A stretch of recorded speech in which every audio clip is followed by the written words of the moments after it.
Well, hello everyone, and welcome back. We are so delighted this month to be bringing you these incredible stories. And I have with me today Stephen Law. Stephen, I am so glad you are here to share your story of how ET has impacted your life so that we can get this message out there and get awareness and help for everyone who is dealing with essential tremor.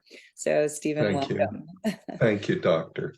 Yes. So tell us a little bit about yourself and what your experience has been. Well, I was diagnosed with ET back in 2001, Okay. and I had just gone through a very difficult breakup with my Mm. lady friend at that time. And uh, I was noticing, and, just kind of to also mention, back in my 20s, I suffered from agoraphobia. Um, and and here's the tremors coming. Okay. It's Yeah, okay. Take your time. thank you. Uh, and it was difficult, but back then I knew that it was because I was nervous in front of people. Mhm. And when I was young, I was very much an extrovert and could um, I had no problem performing in front of an audience. I tap danced. I did a lot of public speaking. uh, I acted in plays. I was the lead in plays. And my father was a music teacher, so I had a passion for singing and sang in choirs from the time I was in high school right up to the current time. And uh, so it was very difficult for me, but I remember an incident back when I was a teenager.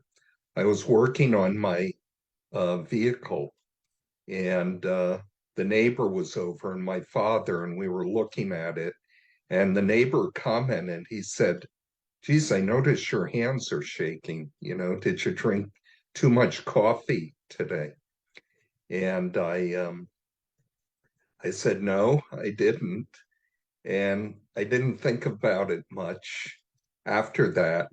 There were kind of other examples like that where I would have issues shaking. And when I um, got to my 20s, I just became, from being such an extrovert, I became a complete introvert. And, uh, the thing that always got me through that long period of being an introvert was uh, my humor, my sense of humor. And laughter seemed to kind of ease the um, uh, kind of the pain of the embarrassment of not being able to write in front of people, or I could no longer. I was deathly afraid of public speaking. And there was an incident in, one year I was in graduate school, and I was supposed to do uh you know a presentation. And I just, for 3 months, I was so nervous about it. I couldn't sleep, I couldn't eat. And it was after that that I said, I need help for this. And I went to my first therapist, counselor, and she helped me to overcome the uh, the agoraphobia. And I um, ended up, getting involved in like personal development programs.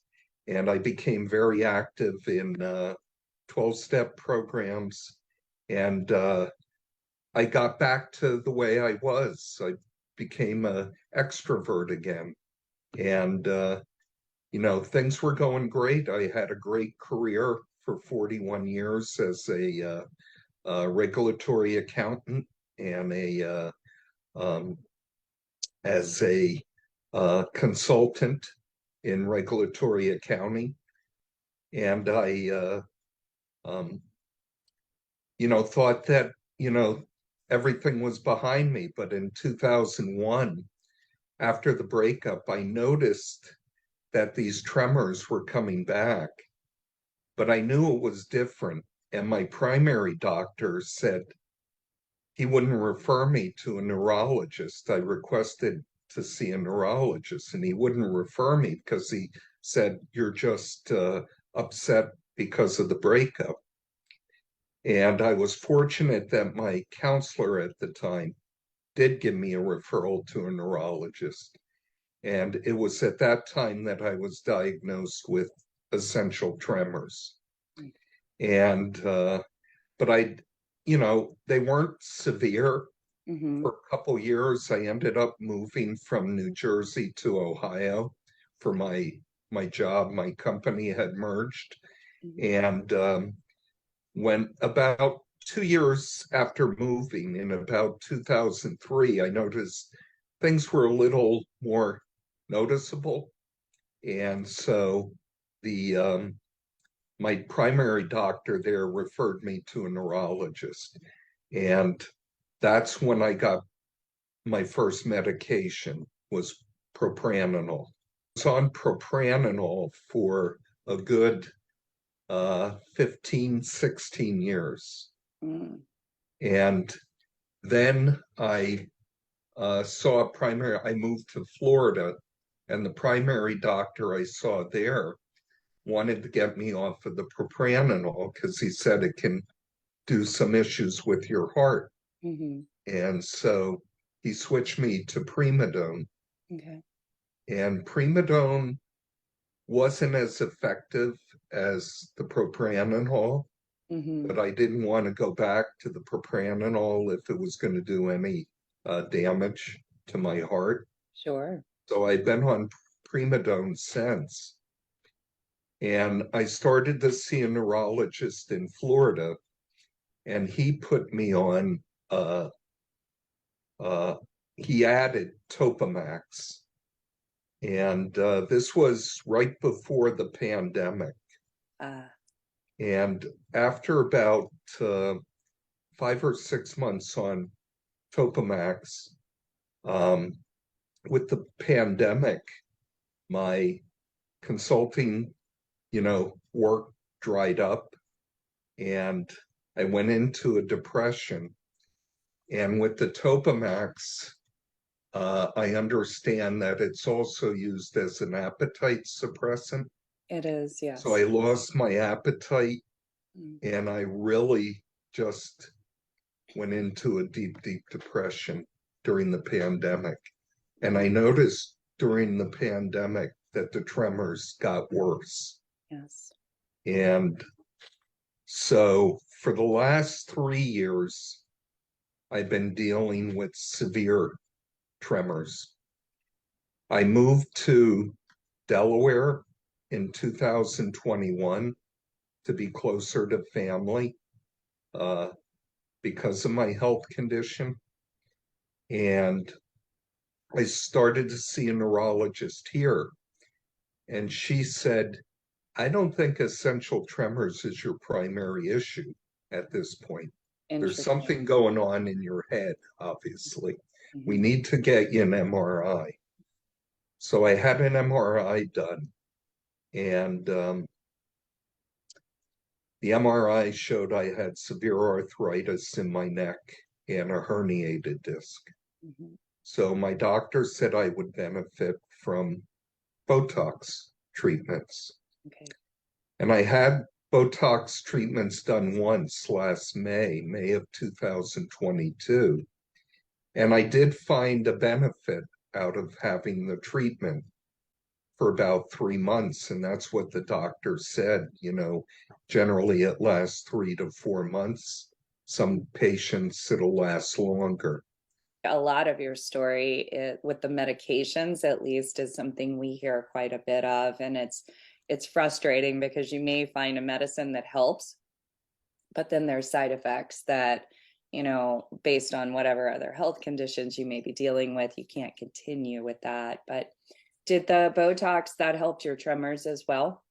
It did. It Yeah. did. I noticed for about 3 months Mhm. that the spasms in my neck Mhm. started to uh, dissipate. You know, my doctor had said I had cervical dystonia, Right. and so I get these spasms, and of course, if I feel even the slightest bit of stress, like Mhm. even just coming into our Zoom meeting, Yes. Yeah. just a little bit of stress just sets it off. But I can also feel that now it's starting to calm down a bit. Yes, and I And can notice that too, which is great. Yeah, it's so common. It's interesting to me about the agoraphobia.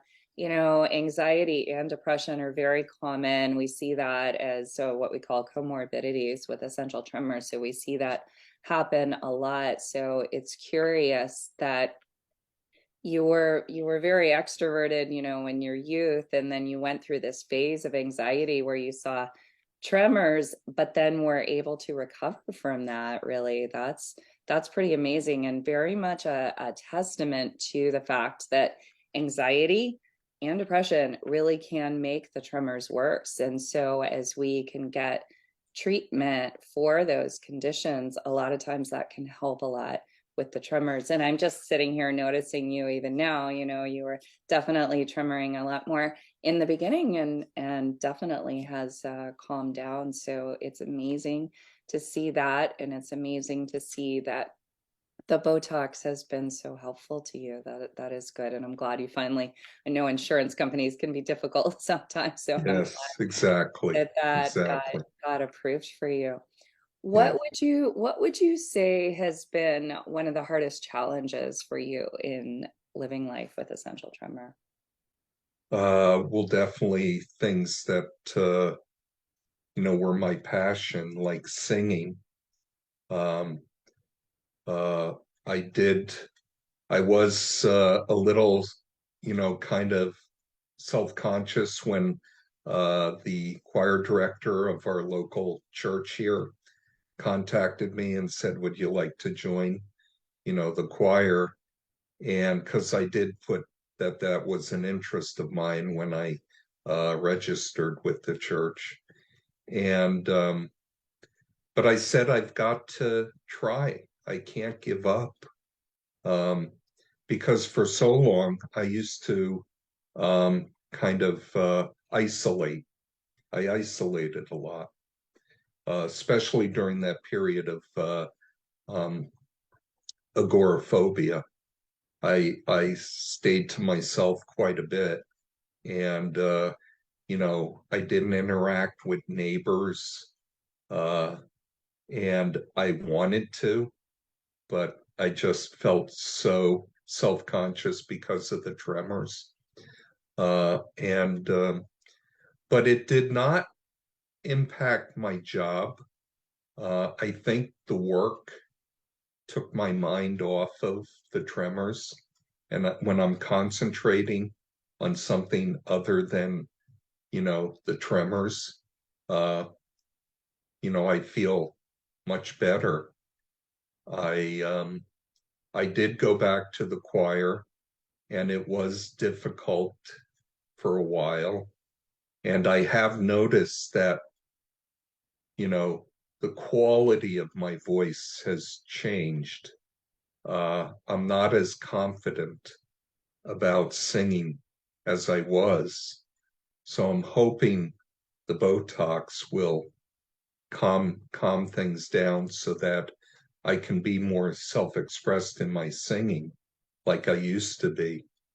And but I've learned to compromise with it and deal with it. And so a lot of the passions I had, like I have a lot of plans in retirement, Mm. uh, and there's a lot of things I can't do that Hmm. I'd like to do. And I'm hoping that someday there'll be medication. I know you have talked about breakthroughs maybe in Yes, medication, yes. because the medication, as we know, that is around now is primarily for epilepsy and seizures, Mhm. not not focused on essential tremors. Yes, Or and yeah, well, or other conditions for sure. yes, Yeah, the certainly the Topamax is for that, and propranolol is primarily for heart-related conditions, or can be used as a treatment for anxiety as well. right, right, So, yeah, if we can get when we have a medicine that is dedicated and really targets essential tremor, I think that's going to be very powerful. But I hope that the Botox definitely comes through for you. So you're going to be able to sing in the choir and do something thank you. again that you Yeah, absolutely love, because that yeah, is so important. And I love the yeah, that you shared that as you immerse yourself in your work and in your passions, that it tends to get a little better, at least to take your mind off of it, right? And I think that that is yes, very powerful. So I applaud you for saying, you know what, I've got this condition, but I'm going to still go out there and I'm going to do what I can do, because it is that will really help to make your life more joyful while you're dealing with this, right? yes, So, thank you, doctor. so good. Yeah. Well, what would you like to say to folks? What do you think folks need to hear about essential tremor that might be helpful? Well, if you are dealing with essential tremors, one, uh, a godsend was the Diann Shaddox Foundation that you're uh, heading now. And I'm grateful for that. I'm grateful that I found that webpage on Facebook. And it really did get me through the pandemic and the increase in the tremors, realizing that there's a lot of people that are dealing with this condition. And if you are dealing with essential tremors, please don't hide out, don't feel embarrassed. Uh, you know, just be open about it. If you're open about it, people understand. If you kind of don't talk about it, um, you know, uh, people are going to wonder what's wrong. Is he on drugs? Is he, uh, you know, an alcoholic? Has he got the DTs? Um, so being open and honest about it makes it very livable to live with essential tremors. And if you continue to, uh, live with that um, kind of mindset and a sense of humor, you know, Yes. I still, and don't take yourself so seriously. Yes. Uh, and help others, help others. That's something that I want to do more of in retirement, is volunteering and doing things to help others and get out of myself and be with other people. So those are just some of the things that I can think of that I want to get the message out, and that there's hope, that there's people out there who care. And there's many, many more people than I ever knew until I found the, you know, Diann Shaddox Foundation, who, um, when I found that foundation, that's when I first realized, just how many people suffer with essential tremors or dystonia. And so I just, say, look for help, ask for help. And you'll find it. So that's my That's so message. good. So good. Well, I'm so glad that you found DSF, and I'm glad that we could provide a community that had some helpful information and to help you not feel alone. And I love that you brought that up, Stephen, because I think that this can be a very isolating condition, right? And people can have a tendency to run and hide. But I just want to echo what you said. Listen, folks, you don't have to run and hide. There are people here to help you, and people will be very accommodating when they hear a lot of the times that this is a disease and it is a Yes, condition that you don't have control over. So yes. Stephen, thank you so much for being here. It's been an absolute delight to talk to you, and Thank you, doctor. Thank you for absolutely, making this possible. of I, course, I, I'm so grateful. oh, Thank you. it is my pleasure. Well, you take care. Well, You too, everyone, doctor. thank you. Well, everyone, we will see you back with another story very soon. So take care and have a beautiful day.